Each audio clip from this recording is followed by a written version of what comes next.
நண்பர்களே, காமராஜர் ஐயா பற்றிய சுவையான தகவல் ஒன்றை பார்ப்போம். பிடித்திருந்தால் லைக் பண்ணுங்க, ஷேர் பண்ணுங்க, சப்ஸ்கிரைப் பண்ணிக்கோங்க. ஒரு நாள் காமராஜர் ஐயா கிராமங்களுக்கு சென்று கொண்டிருந்தார். அப்பொழுது ஒரு வயதான பெண் ஓடி வந்து அவரை பார்த்ததும் கண்ணீர் விட்டு பேசினார். எங்கள் வீட்டில் சாப்பாடு இல்லை ஐயா, என் பசங்களுக்கு பசிக்குது ஐயா என்றாள்.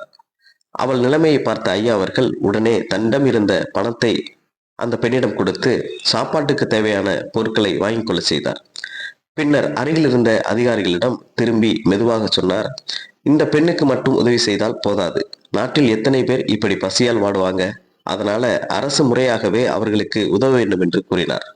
அந்த சம்பவம் தான் அவரை மக்களுக்கு இலவசமாக உணவு தானியம் வழங்கும் திட்டங்களை ஆரம்பிக்க தூண்டியது. காமராஜர் ஐயா அவர்கள் அரசியல்வாதி மட்டுமல்ல, ஒரு உண்மையான அன்னை போல உள்ளம் கொண்டவர் என்பதற்கு இந்த சம்பவம் எடுத்துக்காட்டாக விளங்குகிறது. பிடித்திருந்தால் லைக் பண்ணுங்க, ஷேர் பண்ணுங்க, சப்ஸ்கிரைப் பண்ணிக்கோங்க. தேங்க்யூ.